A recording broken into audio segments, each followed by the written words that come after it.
అదృష్ట రత్నాలయం జ్యువెల్స్ అదృష్ట రత్నం అష్టైశ్వర్యాలకు మహానిలయం.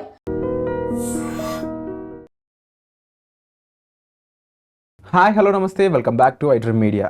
ఈరోజు మనతో పాటు ఉన్నారు సర్టిఫైడ్ ఫైనాన్షియల్ ప్లానర్ అయిన అనిల్ కుమార్ బచ్చు గారు. సో ముఖ్యంగా గోల్డ్ ఈ 2026లో గోల్డ్ పర్ఫార్మెన్స్తో పాటుగా ఇన్వెస్ట్మెంట్ చేయాలనుకున్న వాళ్ళు ఏ విధంగా ఇన్వెస్ట్ చేయడం మంచిది. చాలామంది గోల్డ్ని ఫిజికల్గా ఆర్నమెంట్ రూపంలో కొనడానికి ఎక్కువ ఇష్టపడుతున్నారు, బట్ దానికంటే కూడా బెటర్ వేస్ ఉన్నాయి. వాటి గురించి ఎడ్యుకేట్ చేయబోతున్నారు ఈరోజు ఎపిసోడ్లో. చివరి వరకు చూడండి. నమస్కారం స్వామి. నమస్తే. సో గోల్డ్ అనే దానికి ఇన్వెస్ట్మెంట్స్తో పాటుగా అసలు దాని ఫ్యూచర్ ఏంటి అని చాలామంది వెయిట్ చేస్తూ ఉన్నారు. ఎక్కడో గోల్డ్కి సంబంధించి కాస్త అటెన్షన్ గ్రాప్ చేద్దామని చెప్పేసి టైం చేద్దాం అనుకుని చాలామంది ఓవర్ లోడ్ అయితే చేస్తూ ఉన్నారు ఇన్వెస్ట్మెంట్లో. బట్ ఈజ్ ఇట్ ఓకేనా? అది కొంచెం రిస్క్ చెప్పండి. సో ఒకటి రియాలిటీ ఈజ్ లాస్ట్ ఇయర్ ఒక 70% పెరిగింది. 69 నుంచి 70% గోల్డ్ క్యాలెండర్ ఇయర్లో పెరిగింది 2025లో.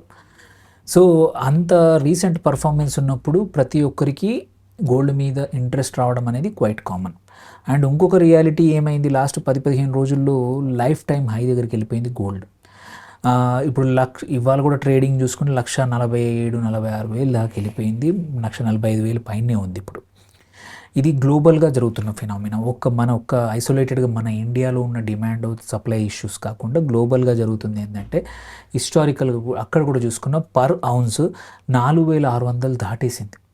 అటు గ్లోబల్, అటు మన LME లండన్లో కానివ్వండి, యూఎస్లో కానివ్వండి దాటేసింది. మేజర్ రీజన్ జియోపొలిటికల్ రిస్క్తో పాటు అమెరికాలో ఫెడ్ ఏదైతే ఉందో, ఎందుకంటే గోల్డ్ అనేది సెంట్రల్ బ్యాంక్స్ చాలా వాడతాయి. అటు డాలర్కి, ఫారిన్ కరెన్సీకి ప్రాక్సీగా వాళ్ళు గోల్డ్ని సెంట్రల్ బ్యాంక్స్ పెట్టుకుంటాయి అన్నమాట. సో వాళ్ళ ఓన్ కరెన్సీ, ఇప్పుడు మన ఇండియన్ కరెన్సీయే కానీ ఏ కరెన్సీ అయినా స్టేబుల్ చేసుకోవడానికి, వాల్యుయేషన్ కోసం ఒక పెగ్ చేయాలంటే గోల్డ్ ఇంపార్టెంట్. కన్సిడర్ ఈ పాయింట్ ఆఫ్ వ్యూలో అమెరికాలో ఏం జరుగుతోంది, అమెరికాలో సెంట్రల్ బ్యాంక్ ఏదైతే ఉందో ఫెడ్ అంటాం, యుఎస్ ఫెడ్, అక్కడ వాటి మీద అమెరికన్ ప్రెసిడెంట్ స్ట్రాంగ్ వాటి ఇండిపెండెన్స్ని పొడగొట్టాలని చూస్తున్నాడు. అలాంటప్పుడు ఇంకా బంగారం మీద ఇంకెక్కువ ఇంపార్టెన్స్ అయిపోయింది. ఈ అన్సర్టెనిటీ ఆయనను తీసేయాలని చూస్తున్నాడు, పావెల్ని, ఫెడ్ చైర్మన్ని. అండ్ ఆ ఇండిపెండెన్స్ తను కంట్రోల్ చేద్దామని చూస్తున్నాడు. దీనివల్ల ఏమైంది, అన్సర్టెనిటీ ఇంకా పెరిగిపోయింది. అటు యుద్ధాలు అవన్నీ జరుగుతూనే ఉన్నాయి. డీడాలరైజేషన్, డాలర్ని పక్కన పెట్టి సొంతంగా కొంచెం మాంతలం ఏం చేసుకోవాలనుకుంటున్నాము. దీంట్లోకి యూరోప్ని కూడా లాగేశాడు, గ్రీన్లాండ్ మీద అటాక్ చేస్తానని చెప్పి భయపెట్టి. సో వాళ్ళ ఫ్రెండ్స్ ఏదైతే ఉన్నారో వాళ్ళు కూడా వచ్చేసారు. ఇటు ఇండియా మీద, ఏ కంట్రీ మీద ఇది జరుగుతుందో అర్థం కావట్లేదు. సో దీనివల్ల కూడా ఒకటి, అండ్ ఇరాన్ది అన్రెస్ట్ జరగడం కూడా. సో దీంతో పాటు ఏంటంటే ఇంకా సెంట్రల్ బ్యాంక్స్, ఇది ఒక భయం ఓన్లీ ఇండివిజువల్స్కే పట్టుకోలే, సెంట్రల్ బ్యాంక్స్ కూడా భయం పట్టుకుంది. డాలర్ మీద నమ్మకం పెట్టుకొని కూర్చుంటే రేపైనా వీళ్ళు ఏం చేస్తారో తెలియదు. అలాంటప్పుడు కొంచెం బంగారం కూడా ఇంకా కొంటా ఉన్నాయి. సో అందుకోసమే ఈ లాస్ట్ 15 డేస్లో కూడా ఇంకా ర్యాలీ పెరుగుతూ ఉంది, కానీ తగ్గట్లేదు అనమాట. సో ఈ లెక్కన మరి ఏం చేయాలి మీరు అన్నారు, ఎలా పెట్టొచ్చు, ఏం చేయాలి. ఒకటి, ఆర్నమెంట్స్ రూపంలో చేసేవాళ్ళు ఏంటంటే అవసరాల కోసం వాడుకునే వాళ్ళు ఆపేది లేదు, ఆర్నమెంట్స్ చూసి తీసుకోవడమే. ఎవరైతే ఇన్వెస్ట్మెంట్ ఇప్పుడు అవసరం లేదు బట్ ఇన్వెస్ట్మెంట్ చేద్దాం అనుకుంటున్నాను, ఒక 5 years పెళ్ళి 10 years తర్వాత పెళ్ళికి అవసరమో ఇంకేదైనా ఫంక్షన్కి అవసరం, అలాంటప్పుడు సిస్టమేటిక్గా కొనడం చాలా ఇంపార్టెంట్. ఎవ్రీ ప్రైస్ పాయింట్లో ఇది ఎక్కువ తక్కువ అనకుండా, ఎందుకంటే ఇప్పుడు హిస్టారిక్ హై దగ్గర ఉన్నాం. ఇప్పుడు కొనడం ఆపద్దు అని చెప్పట్లేదు, ఎందుకంటే ఇక్కడ నుంచి ఇంకా ముందుకే వెళ్ళొచ్చు, కానీ వెనకాలకైతే రాదు. వచ్చిన 5,000 మనం ఒక 1 or 2 months బ్యాక్ మనం వీడియో చేస్తే 1,30,000 కన్నా తగ్గదు అన్నాం.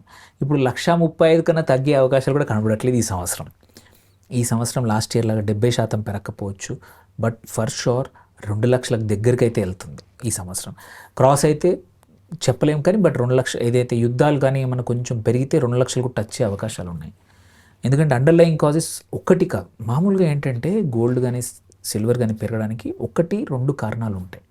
ఆ 2 కారణాలు ఆగిపోతే, ఆ ప్రాబ్లమ్స్ తగ్గిపోతే ఓల్డ్ ప్రైస్కి వచ్చేసిన టైమ్స్ ఉన్నాయి. ఇప్పుడు అలా కాదు, మల్టిపుల్ రీజన్స్ ఉన్నాయి. సో ఇన్ని రీజన్స్తో పెరగడం అనేది వల్ల ఎక్కువ రోజులు సస్టైన్ అవుతుంది ఈ హై ప్రైస్ పాయింట్స్. ఒకటే రీజన్ అయితే తొందరగా కిందికి వచ్చేస్తుంది. సో ఆ లెక్కన కొత్త ఇన్వెస్టర్స్ కొంటే ETFలో పెట్టుకోవచ్చు. డిజిటల్ ప్లాట్ఫామ్లో మాత్రం జాగ్రత్త చూసి పెట్టుకోవాలి. Or fund of funds, mutual ఫండ్స్లో మీకు డీమ్యాట్ అందరికీ ఉండదు, అందరికీ తెలియదు. చాలా ఫండ్ ఆఫ్ ఫండ్స్ ఉన్నాయి, అట్లీస్ట్ ఒక 15 గోల్డ్ ఫండ్ ఆఫ్ ఫండ్స్ ఉన్నాయి, సిల్వర్ ఫండ్ ఆఫ్ ఫండ్స్ ఉన్నాయి. వాటి ద్వారా పెట్టుకుంటే ఏంటంటే నీ మ్యూచువల్ ఫండ్ కంపెనీ ఎన్ష్యూర్ చేస్తుంది నీ ఫండ్ సిల్వర్ ప్రైస్ ఎంత పెరిగితే నీ వాల్యూ కూడా, నీ డబ్బుల వాల్యూ కూడా అంతే ఈక్వలెంట్గా పెరుగుతుంది. ఆ బంగారం ఎంత పెరిగితే ఇక్కడ కూడా బంగారం కూడా అంతే పెరుగుతుంది. ఎగ్జిస్టింగ్ ఇన్వెస్టర్స్ ఎవరైతే ఉన్నారో మాత్రం మీ పోర్ట్ఫోలియోలో గోల్డ్ ఎంత ఉందో చూసుకోండి. ఇన్వెస్టబుల్ పోర్ట్ఫోలియో, ఆర్నమెంట్స్ని ఇన్వెస్టబుల్ పోర్ట్ఫోలియోలో లెక్క పెట్టొద్దు. ఆర్నమెంట్స్ మీ అవసరాల కోసం ఒక జనరేషన్ నుంచి నెక్స్ట్ జనరేషన్కి, ఆడవాళ్ళు వాళ్ళ పెళ్లి ద్వారా స్త్రీధనం అంటాము, దాని ద్వారా తెచ్చుకున్నది ఇన్వెస్ట్మెంట్ లాగా కన్సిడర్ చెయ్యొద్దు. దాన్ని అలాగే ఉంచి ఇన్వెస్టబుల్ గోల్డ్ ఏదైతే ఉందో దాన్ని మీ పోర్ట్ఫోలియోలో 10 to 15% కన్నా ఎక్కువ ఉంటే అమ్మేసేయండి. మీది ₹1,00,00,000 పోర్ట్ఫోలియో ఉంది, మీ గోల్డ్ ఆల్రెడీ 25 లక్షల దగ్గర ఉంటే ఓ 15 లక్షలు ఉంచుకొని 10 లక్షలు ఎగ్జిట్ అయ్యి తక్కువ వాల్యూ ఉన్న మీ పోర్ట్ఫోలియోలో ఎక్కడైతే అలొకేషన్ తక్కువ ఉందో దాని వైపు పెట్టుకోండి. అది ఈక్విటీ కావచ్చు, డెట్ కావచ్చు, రియల్ ఎస్టేట్ కావచ్చు, మీ పోర్ట్ఫోలియో. బ్రాడ్గా పోర్ట్ఫోలియో మాత్రం ఎలా ఉండాలో అది అలాగే మెయింటైన్ చేయండి. అంతే తప్ప ఇప్పుడు పెరుగుతుంది కదా అని ఇంకా ఎక్కువ అలొకేషన్ పెట్టుకుంటే ఏమవుతుందంటే అన్ఎక్స్పెక్టెడ్ ఏమైనా మార్కెట్ పరిస్థితుల వల్ల సడన్గా పోర్ట్ఫోలియో పడిపోతే ఇబ్బందులు వస్తాయి. Which we have seen. కొద్దిమంది 100% ఈక్విటీ పెట్టుకున్న వాళ్ళు లాస్ట్ ఇయర్ ఏం పర్ఫామ్ చేయకపోయేసరికి బాధల్లో ఉన్నారు. వెరస్ గోల్డ్ అండ్ సిల్వర్ పెట్టిన వాళ్ళు ముందుకెళ్ళారు. అట్లని చెప్పి ఫియర్ ఆఫ్ మిస్సింగ్ అవుట్ కాకుండా 10-15% మీ పోర్ట్ఫోలియోలో ఉంచుకోండి. డైవర్సిఫికేషన్ అనేది ఇక్కడ ఇంపార్టెన్స్ తెలుస్తుంది. ఈ year is very important, diversify portfolios ఉండాలని. అందుకే గోల్డ్కి 15% బెటర్. 15 కన్నా పెరిగితే మాత్రం ప్రాఫిట్ బుక్ చేసుకొని 15కి తెచ్చేయండి. దేర్ బై వేరే యాసెట్స్ నుంచి కూడా లాభాలు పొందండి. అండ్ నిజంగా స్వామి మీరు చెప్పినట్లు ఈ ఎపిసోడ్ మెయిన్గా గోల్డ్ అండ్ సిల్వర్ అండ్ ఈ కమోడిటీస్లో ఇన్వెస్ట్ చేసే వాళ్ళందరికీ కూడా డైవర్సిఫికేషన్ ఇంపార్టెన్స్ తెలియాలి.